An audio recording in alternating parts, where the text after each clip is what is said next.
Assalamualaikum warahmatullahi wabarakatuh. Saya Diana, bisa Diana.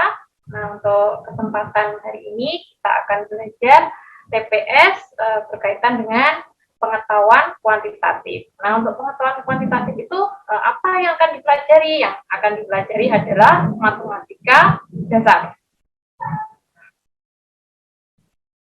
Langsung saya share screen dulu ya.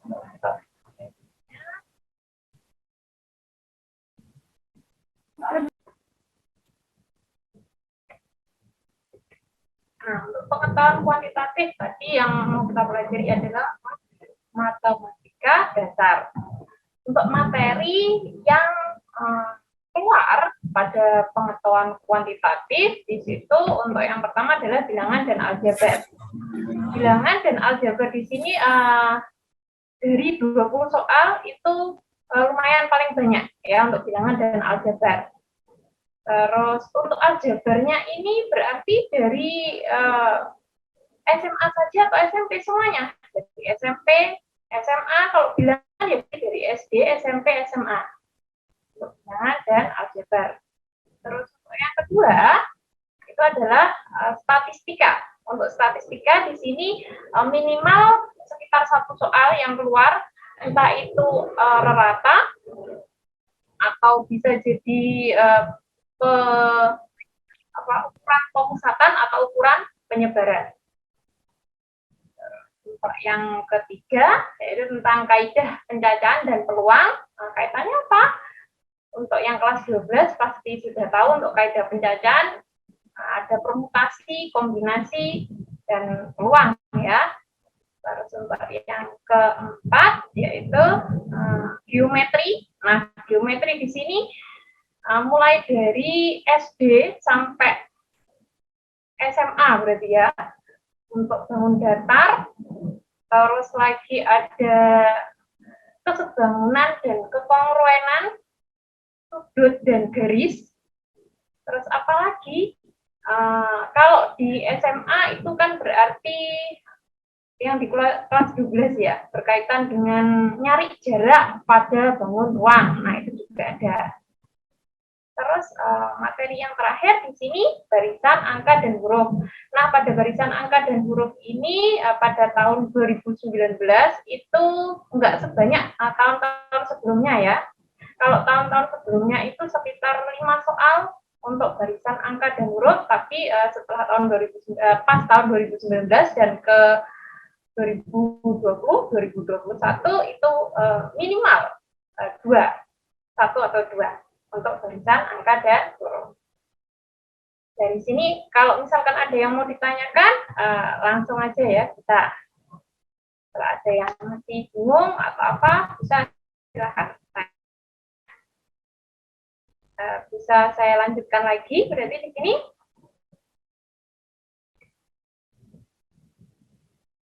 Untuk yang kedua yaitu tentang kesalahan umum dalam mengerjakan soal pengetahuan umum atau PK ya di sini ya.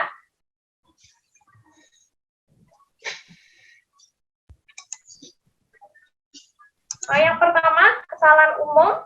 Nah, ini pas waktu mengerjakan, pas waktu ujiannya apa saja?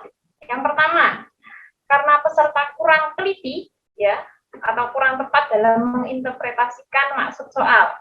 Contoh, disuruh nyari luas dari persegi panjang karena sudah terlalu gugup ya. Kadang kalau ujian itu kan biasanya gugup gitu. Itu yang dicari kelilingnya, bukan luasnya. Pakai rumus keliling. Walaupun padahal yang ditanyakan adalah luas persegi. Gitu. Dan di situ biasanya di pilihan ganda memang dikecoh ya, terus ada nyari yang ditanya luas, yang dicari keliling, terus ada di pilihan ganda. Nah itu. Jadi untuk ini sebenarnya sudah paling sudah hafal di luar kepala untuk rumus-rumus bangun datar gitu ya. Terus untuk yang kedua kesalahannya itu kurang teliti dalam menghitung. Kadang sudah ini soalnya mudah, saya bisa, pas ngitung ternyata ada yang nggak ada yang salah pas itu, nggak benar. Akhirnya nggak ada di pilihan ganda biasanya. Nah, agar tidak terjadi untuk ya kesalahan umum dalam mengerjakan soal PK ini, berarti harus kita mulai dari sekarang untuk strategi belajar soal PK itu seperti apa. Pertama, sering latihan, ya. Di sini berarti kalau kita mau mengerjakan nanti pengen lancar mengerjakannya, berarti mulai dari sekarang bisa diatur. Oh, untuk satu hari ini saya harus mengerjakan sekitar 15 menit dulu misalkan. 15 menit untuk latihan mengerjakan soal pengetahuan kuantitatif. Nanti lama-lama, oh saya tambah jadi 20 menit, jadi 30 menit. Dari seringnya kita latihan, itu nanti kita akan mengenal, oh kalau ada soal seperti ini, berarti saya harus menyelesaikannya pakai rumus ini. Gitu. Karena soal pada pengetahuan kuantitatif ini kan sekitar 20 soal ya. Terus waktunya hanya 35 menit. Berarti satu soalnya kurang dari 2 menit ya untuk mengerjakannya. Terus yang kedua, pelajari cara berhitung lebih sederhana. Nah, misalkan di sini karena namanya pengetahuan matematikanya dasar, kadang itu ada soal yang berkaitan, ini contohnya ya, contohnya ada pecahan. Jadi kalau misalkan pembilang dan penyebut ada yang bisa sederhanakan aja dulu, baru nanti dikalikan. Jangan dikalikan dulu baru disederhanakan. Besar sama besar. Jadi bukan kesulitan, lama, butuh waktu yang lama. Gitu. Terus untuk selanjutnya yaitu gunakan trik untuk mengerjakan soalnya. Jadi kalau kita sering latihan, jadi kita akan tahu, oh kalau saya ketemu soal seperti ini, harus saya kerjakan dengan metode seperti ini. Gitu. Jadi ini ada yang mau ditanyakan? Silakan. Tidak ada? Bisa saya lanjut lagi berarti ya. Nah, untuk pertemuan kali ini kita akan membahas tentang bilangan dan aljabar. Bilangan dan aljabar ini tadi materi yang paling banyak keluar di pengetahuan kuantitatif. Tipe soal yang sering keluar itu yang seperti apa? Nah, kalau untuk bilangan sendiri, di sini ada operasi dasar bilangan bulat, pecahan, desimal, pangkat, dan bentuk akar. Nah, ini sudah dipelajari dari SD, SMP, SMA ya. Sudah diulang-ulang. Nah, tinggal latihannya saja. Saya yakin sudah bisa semua untuk operasi dasar bilangan bulat. Nah, terus untuk bilangan sendiri yang harus dipahami ya, yang sering keluar di sini ya. Ada bilangan cacah. Bilangan cacah itu berarti dimulai dari berapa? Kalau bilangan cacah dimulai dari 0. Bilangan bulat itu ada 3, yaitu bilangan bulatnya negatif, netral, yaitu berarti 0 ya. Terus bilangan bulat positif. Bilangan bulat positif itu sama dengan apa? Ya bilangan asli, karena dimulai dari 1, 2, 3, dan seterusnya.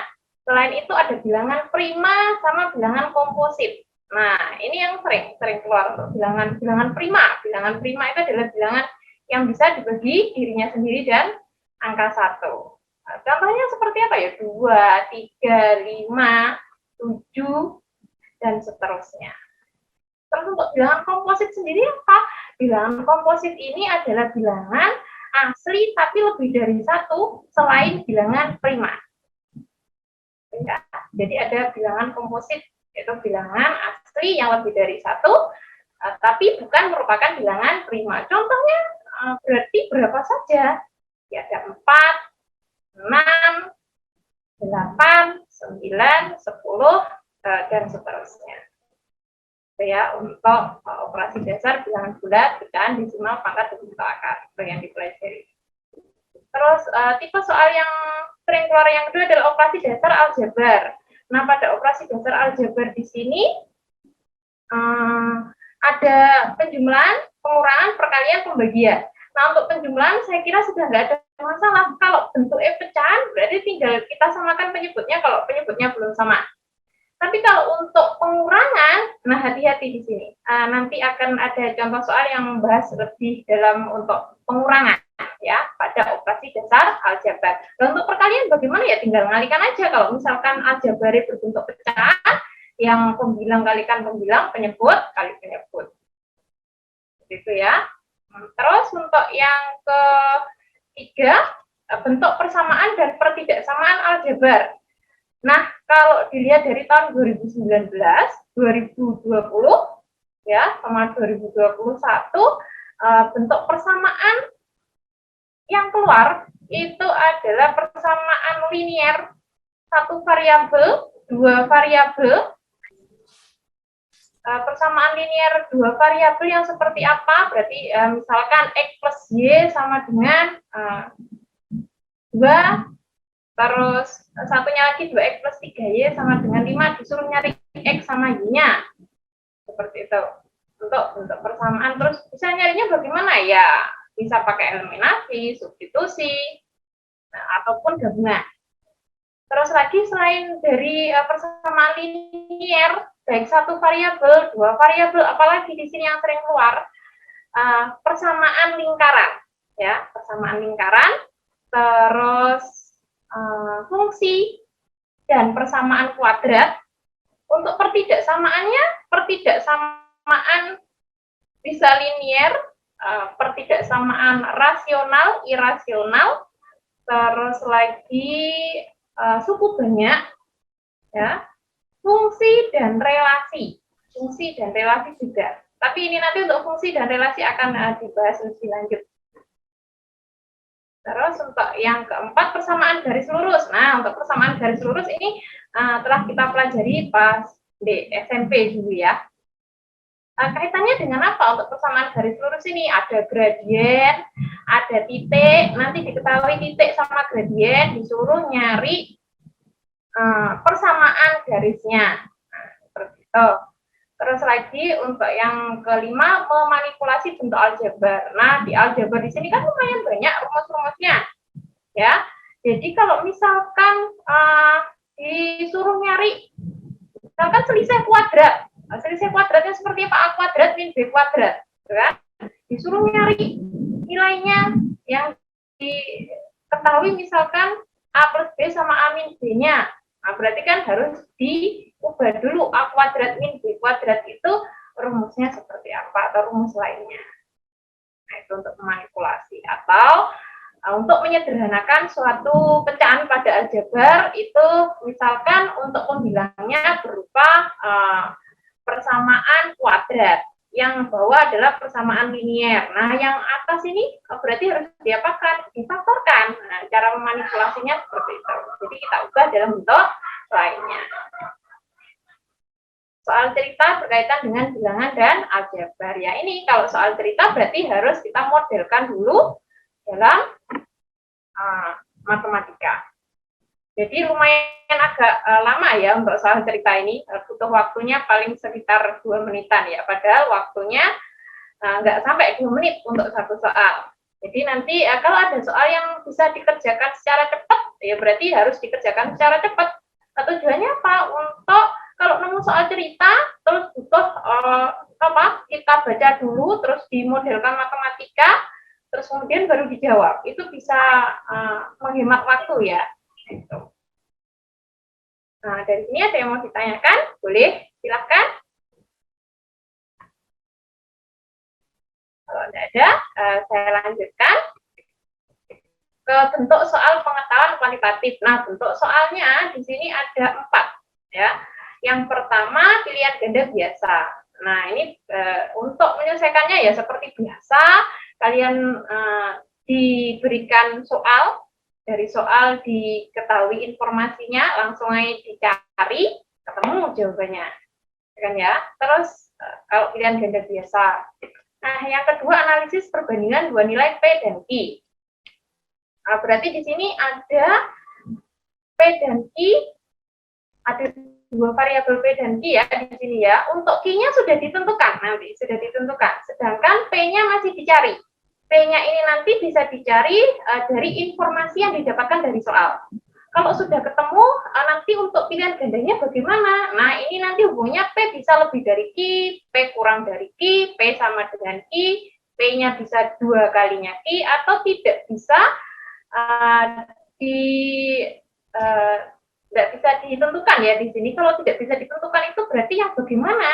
Nah, kalau nggak bisa ditentukan itu, misalkan Q-nya sudah diketahui 10, sedangkan P-nya ini nilainya itu lebih dari 1.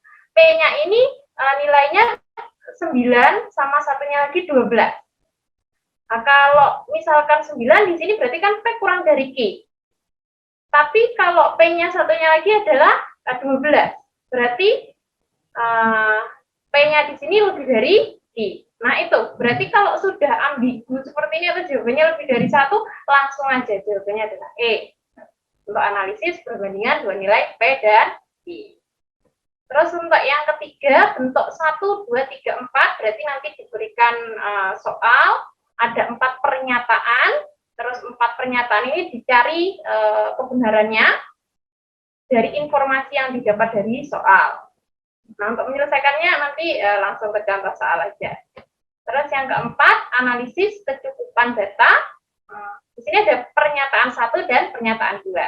Ini nanti misalkan kita ngerjakan untuk soal yang modelnya seperti 4, pernyataan 1 saja sudah cukup, atau pernyataan 2 saja sudah cukup, atau kedua-duanya harus pakai kedua-duanya baru cukup untuk mencari nilai yang diminta, atau kedua-duanya malah nggak bisa sama sekali, nggak cukup untuk mengerjakan itu.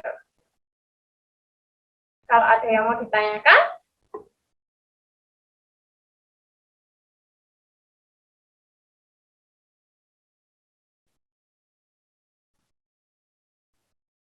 Oke. Saya lanjut. Ada yang mau ditanyakan di sini? Tidak? Saya lanjutkan lagi ya. Langsung aja ke contoh soalnya. Contoh soal yang pertama. Nah, ini masih soalnya berupa soal dasar ya. Operasi, misalkan di sini ada operasi di situ berupa 84 ya. Nah, pada himpunan bilangan bulat didefinisikan ternyata ada P dioperasikan dengan Q itu sama artinya dengan P pangkat Q dikurangi dengan Q. Sedangkan yang ditanyakan adalah 2 dioperasikan dalam kurung 3 dioperasikan dengan 2. Nah, berarti yang kita kerjakan yang mana dulu di sini? Yang kita kerjakan adalah yang berada di dalam kurung terlebih dahulu. Ya. Berarti di sini untuk penyelesaiannya, nah, tadi berdasarkan soalnya, P dioperasikan Q itu sama artinya dengan P pangkat Q dikurangi dengan Q. Maka kita peroleh, nah ini berarti kita kerjakan dari yang ada di dalam kurung dulu. Tadi P-nya berarti berapa? P-nya 3, Q-nya adalah 2. Berarti di sini 3 dipangkatkan 2 dikurangi 2. Nah, kalau sudah nemu nanti, berarti kan 3 dipangkatkan 2 hasilnya 9. 9 kurangi 2, dapat 7 di sini ya. Berarti 2 dioperasikan 7. Nah, baru ini 2 dioperasikan 7 berdasarkan definisi dari soalnya tadi bagaimana? Yuk dilanjut aja. Berarti 2 pangkat 7 dikurangi dengan 7. Nah, 2 pangkat 7 sendiri berapa? Nah, untuk 2 pangkat 7, 2 pangkat 8, nah, kalau bisa di sini ya, 2 pangkat 1 sampai 2 pangkat 10 sudah dihafalkan. Cara menghafalkannya bagaimana ya? Dengan mengerjakan soal cepat ya di sini ya, nanti untuk mengerjakan soalnya. Kenapa? Karena ini soalnya masih soal dasar sekali, terus bisa dikerjakan sekitar 1 menit aja, enggak sampai ya di sini ya. Kalau bisa, kenapa? Nanti untuk menghemat waktu kalau kalian nemu soal cerita. Nah, hasilnya 128 dikurangi 7. Dapat 121.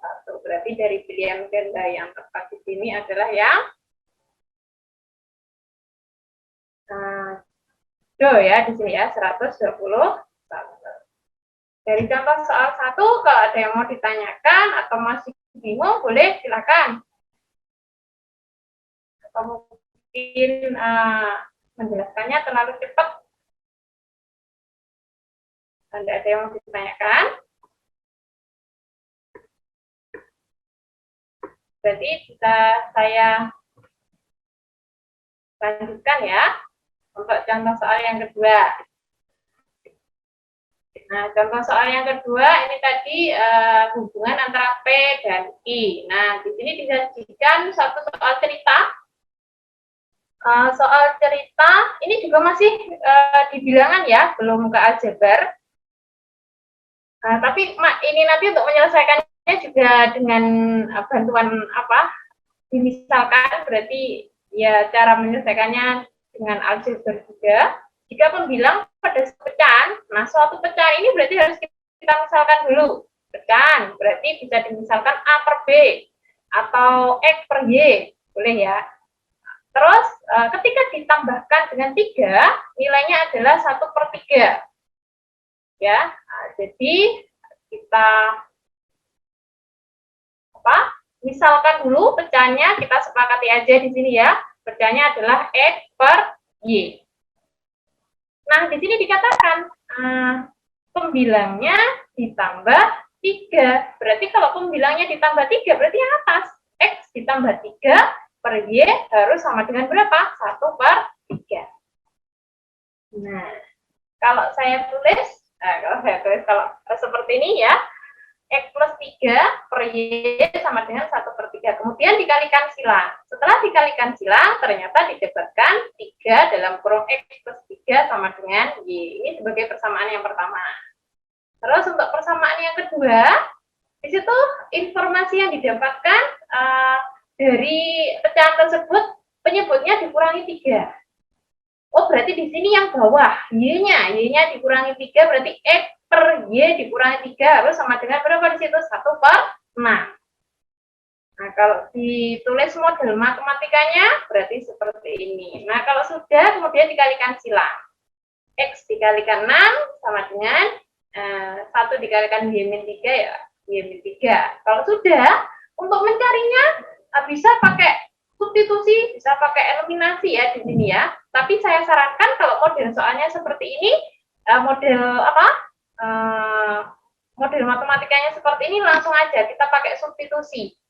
Substitusi dari persamaan berapa ke berapa? Nah, substitusi persamaan 1 ke persamaan 2. Persamaan 2-nya 6X sama dengan Y-3. Oh, berarti Y yang ada di situ nanti akan saya ganti dengan apa? 3 dalam kurung X plus 3. Nah, seperti ini. Y-nya diganti berarti. Kalau sudah, kemudian kita cari nilainya 3 dikalikan X, 3 kalikan 9 ya seperti 3 kali 3 ya, hasilnya 9 ya seperti biasanya itu. Setelah itu cara mencarinya ya pakai persamaan linear satu variabel itu ya, yang 6X sama 3X kumpulkan jadi 1. Nah, seperti ini. Nah, 9 kurangi 3 dapat 6. Maka diperoleh X-nya adalah 2. Kalau X-nya sudah nemu, berarti kita harus nyari Y. Untuk mencari Y-nya berarti bagaimana ya? Bisa pakai substitusi. Substitusi apa? Substitusi nilai X sama dengan 2 ke persamaan 1. Oh, X-nya yang ada di persamaan 1 itu saya ganti dengan 2. Ketemulah Y. Y-nya ketemu 15. Oh, berarti P-nya di situ atau P pecahan yang dimaksud adalah berapa? 2/15. P-nya 2/15, Q-nya 2/15, berarti pilihan ganda yang tepat yang mana? Berarti kan P sama dengan Q. Nah, itu. Contoh soal hubungan antara P dan Q. Kalau ada yang mau ditanyakan, boleh silahkan. Atau mungkin masih bingung di sini, boleh. Tidak ada? Berarti saya lanjutkan lagi ya. Yang tepat adalah yang C, berarti P sama dengan I. Nah, contoh soal yang ketiga, nah ini, bilangan prima A dan B, dan lebih berbeda, di sini A dan B berbeda, dan lebih kecil dari 12. Jika selisih antara A dan B, nah ini ada kalimat lanjutannya, A sama B itu nggak habis dibagi 4. Maka nilai A plus B yang mungkin adalah, nah di sini ada 4 pernyataan, carikan mana saja yang benar. Nah, untuk menyelesaikan soal yang modelnya ada 4 pernyataan seperti ini, langkah pertama, di situ, nah, di sini kita cari, kalau misalkan 1 benar, dan 2 juga benar, jadi langsung aja, yang kita cek adalah yang keempat, 3-nya nggak usah dicek. Kalau keempat benar, berarti semuanya benar. Tapi kalau misalkan kita cek setelah 1, 2 benar, ya, berarti terus yang keempat salah, berarti yang benar adalah 1, 2, dan 3. Kalau 1, 2, 3 yang benar, berarti apa pilihan gandanya di sini? A. Kalau semuanya benar, berarti apa ya? E. Terus yang kedua, kalau 1 salah, nah pas ngecek 1 salah, berarti kita bisa langsung ngecek yang kedua. 2 ternyata misalkan salah juga, berarti langsung aja dicek yang keempat. 3-nya nggak usah dicek. Kalau ini tadi 2 salah, berarti langsung jawaban yang benar atau jawaban yang tepat adalah hanya 4 saja yang benar. Nggak usah dihitung ya keempat di sini ya. Kenapa? Kalau satu salah, 2 salah, otomatis 4 yang benar. Kalau misalkan di sini 2 benar, berarti langsung kita cek yang keempat. 4 benar berarti ya jawabannya 2 dan 4 di sini. D. Yang terakhir, kalau 1 benar dan 2 salah, 1 benar, 2 salah, wes berarti sudah ketahuan yang benar adalah 1 dan 3 tanpa harus mencari yang ketiga. Nah, langsung aja ya. Ini tadi bilangan prima A dan B berbeda, kurang dari 12. Berarti berapa saja di sini? Ada bilangan prima tadi dimulai dari 2. Berarti 2, 3, 5, 7, dan 11. Ada berapa di situ? Ada 5 ya, yang kurang dari 12. Nah, di sini hati-hati, kita cek dulu yang pertama. Yang pertama adalah 7. Nah, 7 itu adalah penjumlahan dari berapa ya? Kita nyari dari bilangan prima yang sudah kita dapat tadi. Yang pernyataan 1 berarti 7 itu adalah 2 ditambah 5. Gitu? 2 tambah 5 sama dengan 7. Benar ya? Pernyataan 1 benar. Pernyataan 1 benar, kita cek pernyataan yang kedua. Di situ ada 8. 8 itu penjumlahan dari berapa? Oh, kita cek dulu. 2 tambah 5 adalah 7 ya. Tapi selisih dari 2 sama 5 habis nggak dibagi dengan 4. Atau 5 kurangi 2 dapat 3. Nggak habis dibagi 4, berarti benar di sini. Yang kedua, ada 3 ditambah 5. Hasilnya 8. Kita cek lagi, 5 dikurangi 3 itu adalah 2. 2 nggak habis dibagi dengan 4, berarti benar juga. Kalau 1 dan 2 benar, 3-nya nggak usah kita cek langsung yang keempat. Yang keempat, berarti di sini di 10 ya, 10 itu penjumlahan dari 3 sama 7. Tapi ketika kita cari selisihnya, 7 dikurangi 3, hasilnya 4. 4 habis dibagi 4, ya berarti nggak memenuhi lagi, salah. Yang benar hanya 1, 2, dan 3 juga sudah dipastikan benar kalau 4 salah. Jawaban yang tepat berarti di sini adalah yang A. Untuk contoh soal yang ketiga, ada yang mau ditanyakan di sini. Nomor 4. Nah, di sini. Ini kecukupan ya. Soalnya kelihatan panjang sekali. Tapi kita lihat di sini ya, untuk yang diminta. Nah, ada P, Q, dan R menyatakan bilangan real yang memenuhi persamaan P kuadrat min Q kuadrat plus R sama dengan 10. Yang ditanyakan adalah nilai R-nya. Diketahui dua pernyataan. Pernyataan pertama, P ditambah Q 6, dan P dikurangi Q adalah negatif 4. Jadi untuk P kuadrat, min Q kuadrat, atau selisih kuadrat, bisa dikatakan seperti itu ya, itu bisa dimanipulasi dulu. Atau kita cari bentuk lain dari P kuadrat min Q kuadrat. Ya. Berarti bagaimana? Nah, ini rumus yang harus diingat ini dari SMP, diulang-ulang lagi sampai SMA ya. Untuk rumus selisih kuadrat, nah di sini ada A kuadrat min B kuadrat, itu ternyata bentuk lainnya itu adalah A plus B dikali dengan A min B, atau boleh dibalik A min B dulu, baru dikali A plus B. Nah, sama saja. Oh, berarti dari pernyataan 1 dan 2, di sini ada P kuadrat min Q kuadrat.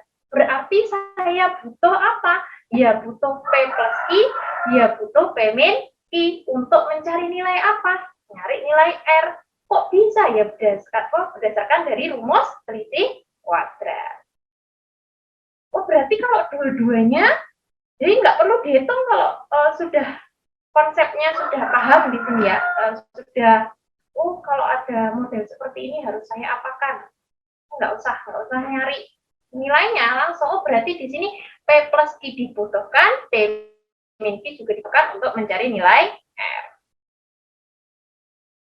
Berarti dua pernyataan sama-sama cukup untuk menjawab pertanyaan. Tapi satu pernyataan aja nggak cukup. Jadi dua-duanya langsung. Oh, berarti kalau ada model soal seperti ini, dengan melihat soalnya saja sudah ketebak. Jadi bisa untuk menghemat waktu, butuh berapa detik ini? Ya paling enggak sekitar paling lama 20 detik ya, karena nggak perlu ngitung. Udah.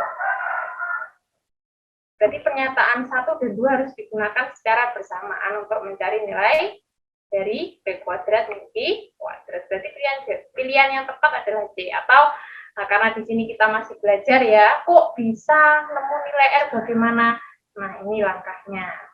Berarti di situ P kuadrat min Q kuadrat plus R sama dengan 10 dari yang diketahui ya di situ ya. P kuadrat min Q kuadrat kita manipulasi, kita ubah bentuknya. Jadi apa? P plus Q, P min Q. P plus Q dari pernyataan 1 berapa di situ? 6. Terus P min Q-nya berapa? Negatif 4. Jadi langsung aja kita cari.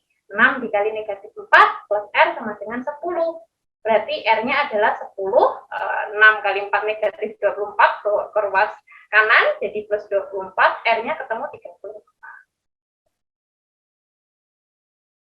Kalaupun nggak mau dihitung juga nggak apa-apa, karena sudah tahu ini tadi, oh rumus yang dipakai harus A, kalau di sini tadi A plus B, A min B, berarti kalau dari soal di sini P kuadrat min Q kuadrat, ya berarti harus butuh P plus Q sama P min Q. Dari contoh soal yang keberapa ini tadi, keempat ya, ada yang mau ditanyakan, boleh silahkan.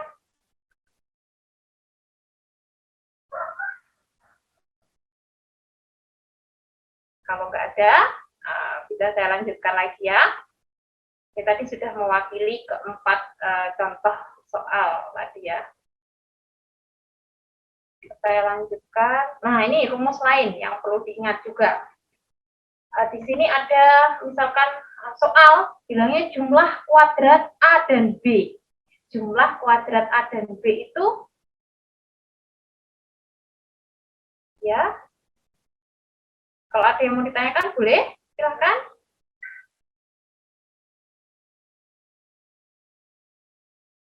Ada.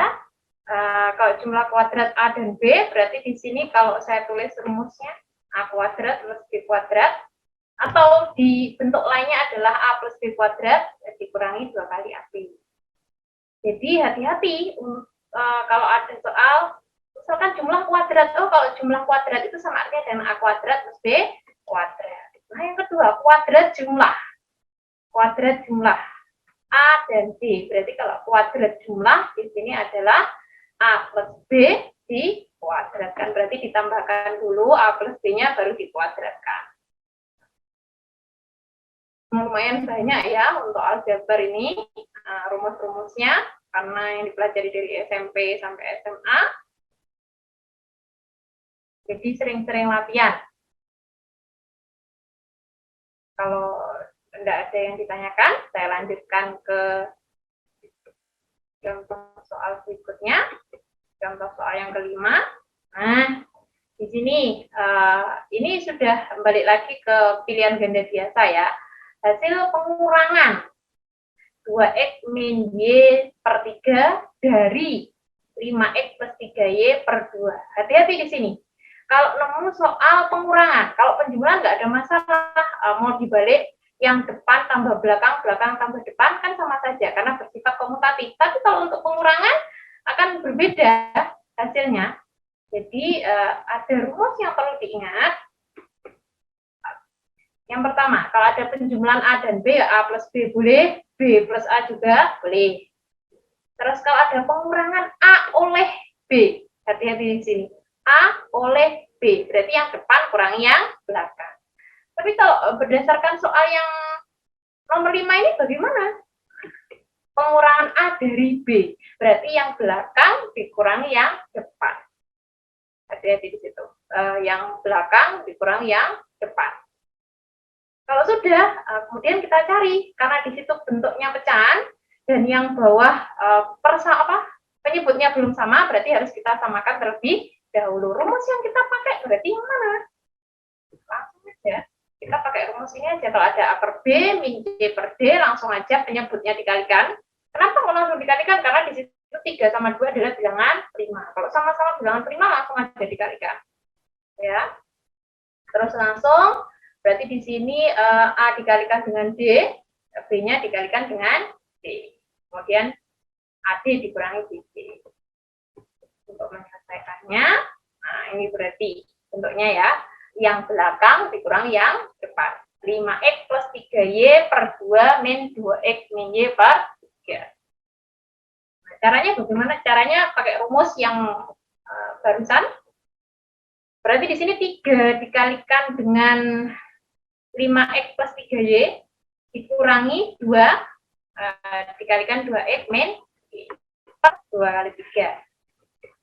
Ternyata setelah dihitung satu per satu ya, berarti di situ kalikan satu-satu, berarti dapat 15x plus 9y. Hati-hati di sini karena pengurangan ya. Kalau pengurangan di sini min 2 kali 2x min 4x. Lah, di situ min 2 dikalikan dengan min y. Kadang yang kita kalikan hanya 2-nya aja, minnya enggak. Hati-hati di situ.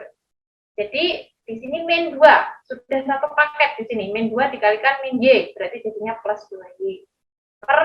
Langsung aja 2 kali 3. Nah, kalau sudah dapat, ya tinggal yang punya variabel sama kita kumpulkan bareng di sini ya. 15x dikurangi 4x berarti dapat 11x, 9y ditambah 2y berarti dapat 11y. Nah, pilihan ganda yang tepat berarti yang mana?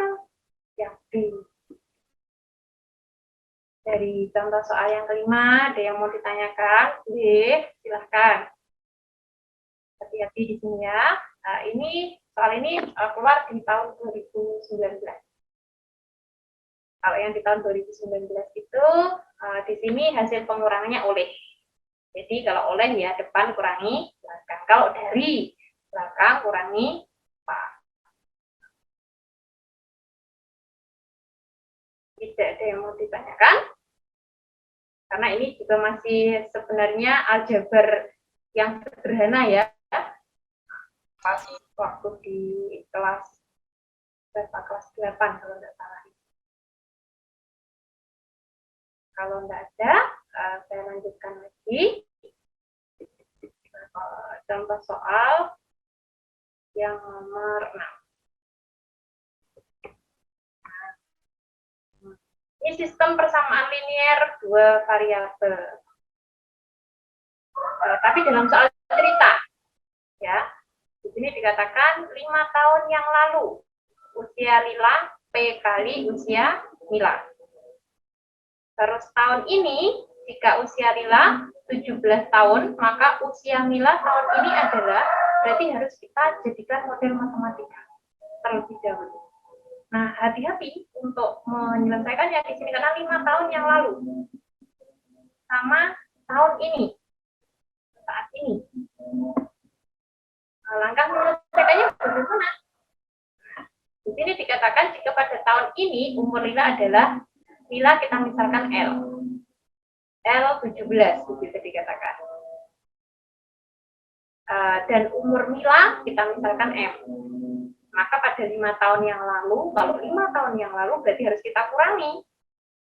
L dikurangi 5 sama dengan 17-nya juga harus dikurangi 5. Berarti di sini ya. Kalau misalkan 5 tahun yang akan datang, ya berarti ditambah. Kalau yang telah lalu itu dikurang, kalau yang akan datang itu berarti ditambah. Hati-hati di sini.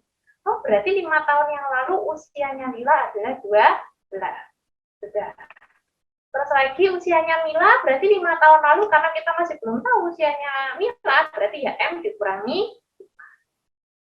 Terus berdasarkan keterangan di atas, 5 tahun yang lalu usia Lila ternyata P kali usia 5 tahun yang lalu usia Lila P kali usia Mila. Kalau ditulis dalam bentuk model matematikanya, nah seperti ini. 5 tahun yang lalu berarti 12 sama dengan P dikalikan M min 5.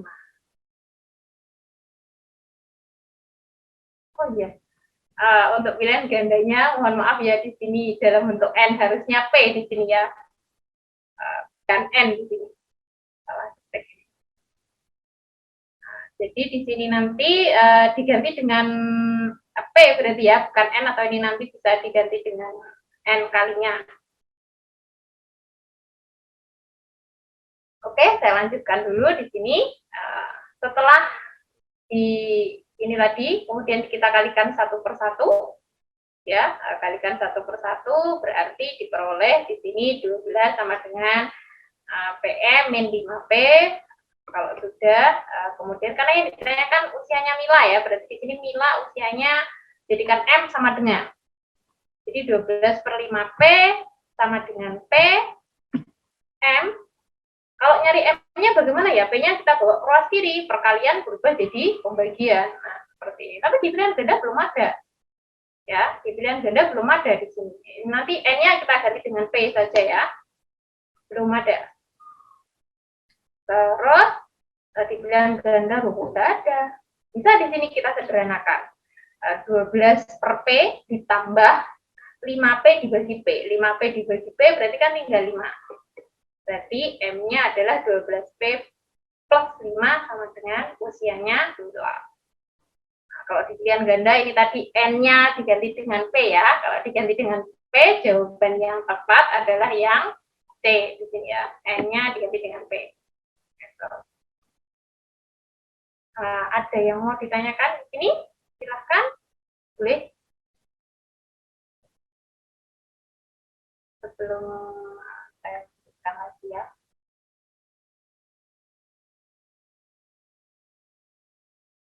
Tidak ada? Kalau tidak ada, saya lanjutkan ke soal yang nomor 7. Nah, di sini. Ada suatu garis pada bidang XY, artinya berarti di sini pada bidang datar ya, yang memiliki titiknya adalah 6,1 dan mempunyai gradiennya adalah 1/6. Manakah di antara titik-titik berikut yang terletak pada garis itu? Berarti kita harus nyari persamaan garis terlebih dahulu. Kalau diketahui titik sama gradien, untuk mencari persamaan garisnya, berarti di sini rumus ini dipelajari di kelas 8 ya, untuk persamaan garis lurus. Tipsnya sama seperti tadi ya, jadi tidak saya ulang lagi. Nah, penyelesaiannya langsung ke penyelesaian aja. Berarti kalau ada titik, satu titik dan gradien, berarti rumus untuk mencari persamaan garisnya. Nah, ini bisa pakai rumus ini, Y sama dengan MX plus N. Y sama X-nya nanti diganti dengan apa? Ya, titik yang diketahui. Titiknya berapa? 6,1. Oh, berarti Y sama X yang berada di persamaan Y sama dengan MX plus N diganti dengan 6 sama 1. M itu adalah gradien. M-nya berapa di situ? M-nya adalah 1/6. Oh, berarti kita harus nyari apa? Nyari N terlebih dahulu. Ya. Kita lanjutkan. Y-nya berarti kita ganti dengan 1, M-nya kita ganti dengan 1/6, X-nya kita ganti dengan 6. Nah, berarti 1 sama dengan 1/6 dikali dengan 6. Ditambah dengan N. Berarti kita nyari nilai N terlebih dahulu di sini ya. N-nya berapa nilainya? Untuk mengetahui persamaan garis. Kalau persamaan garisnya sudah tahu, berarti kita substitusi pernyataan 1 sampai 4. Karena terletak pada garis. Kalau terletak pada garis, yuk langsung saja disubstitusi ke persamaan garisnya. Nah, ini tadi N-nya dapat berapa? 1/6 kali 6, berarti kan 1 ya. Berarti 1 saya bawa ke ruas kiri. Nah, 0 habis berarti ya, N-nya 0. Oh, berarti persamaan garis yang diminta di sini adalah ini. Y sama dengan 1/6 X. Kalau sudah ketemu persamaan garisnya, kemudian kita substitusi. Nah, pernyataan yang pertama, negatif 6,0. Apakah benar di sini? Nah, ini ketika disubstitusi, diperoleh berarti di sini Y-nya diganti dengan 0, X-nya diganti min 6, berarti di sini 0. Apakah sama dengan 1/6 dikali min 6? Enggak juga. Salah berarti. 0 tidak sama dengan negatif 1. Oh, kalau pernyataan 1 salah, berarti harus saya cek pernyataan yang kedua. Kalau pernyataan 2 benar, jawabannya berarti 2 dan 4. Kalau pernyataan 2 salah, berarti yang benar hanya 4 saja. Itu ya. Oke, kita cek yang kedua di sini. Ya, yang kedua berarti 0,0. Kita substitusi ke persamaan Y sama dengan 1/6 X. Ternyata di sini 0, Y-nya kan tadi 0, X-nya 0, 1/6. Berapapun dikalikan 0 kan hasilnya adalah 0. Oh, berarti 0 sama dengan 0 benar. Oh, 2 benar. Kalau 2 benar, berarti 4 juga dipastikan benar. Jawabannya adalah yang D. Gitu. Kalau misalkan 2 salah, oh, berarti 4 yang benar. Karena ini masih belajar bareng-bareng, ya tetap saya cari yang ketiga di sini. Nah, ternyata salah juga. Yang keempat juga pasti nanti dapat dipastikan benar di sini. Substitusi titik 12,2. Ternyata disubstitusi benar. Oh, yang benar 2 dan 4. Nah, kalau 2 dan 4 yang benar, berarti jawabannya yang benar. Jadi,